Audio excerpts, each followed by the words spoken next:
இங்க ஒருத்தர் ரொம்ப நேரமா உட்காந்து ஒரு கணக்கை போட்டுட்டு இருக்கான். இப்ப பக்கத்துல சகுந்தலான்ற ஒரு குட்டி பொண்ணு விளையாடிட்டு இருக்கா. டக்குன்னு அதுக்கு ஆன்சர் பண்ணிடுறா.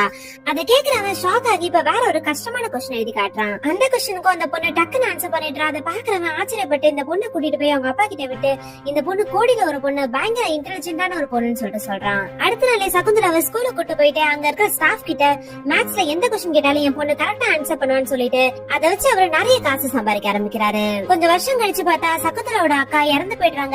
அக்கா எப்படி இருந்தா, நம்ம கிட்ட காசு இருக்கே, ஹாஸ்பிட்டல் கூட்டு போயிருக்கலாம்னு சொல்லிட்டு கேட்டா எல்லா காசையும் அவரோட மெடிக்கல் செலவுக்கு செலவு பண்ணிட்டா, நம்ம என்ன பண்றதுன்னு சொல்லிட்டு அவங்க அப்பா இடத்தலமா பேசுறாரு.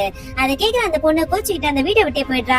இப்ப கொஞ்சம் வருஷம் கழிச்சு வெளிநாட்டுக்கு போய் இதே மாதிரி ப்ரோக்ராம்ஸ் நிறைய பண்ண ஆரம்பிக்கிறா. இதை வச்சு நிறைய காசு சம்பாதிக்கிறா. இப்போ கம்ப்யூட்டர் போய் இந்த பொண்ணுக்குமே இப்ப போட்டி வைக்கிறாங்க. நிறைய கொஸ்டின்ஸ் கேக்குறாங்க. கம்ப்யூட்டரை விட இந்த பொண்ணு வேகமா பதில் சொல்லிட்டு இருக்கா. இப்ப கடைசி ஒரு கொஸ்டின் கேட்கும்போது நீங்க கேக்குற கொஸ்டின்லயே 3 மிஸ்டேக்ஸ் இருக்குன்னு சொல்றா. அதை கேக்குறவங்க கம்ப்யூட்டர் ஆன்சர் பண்ணிடுச்சேமா, இதை சமாளிக்கிறியான்னு சொல்லிட்டு இந்த பொண்ணு அனுப்பிச்சு வச்சிடறாங்க. இப்போ நிறைய எக்ஸ்பர்ட்ஸ் வச்சு இப்ப அந்த கொஸ்டினை செக் பண்ணி பாக்குறாங்க. பார்த்தா இந்த பொண்ணு சொன்னதுதான் கரெக்ட். அதனால இந்த பொண்ணுக்கு ஹியூமன் கம்ப்யூட்டர்னு ஒரு பேரே வச்சிடுறாங்க.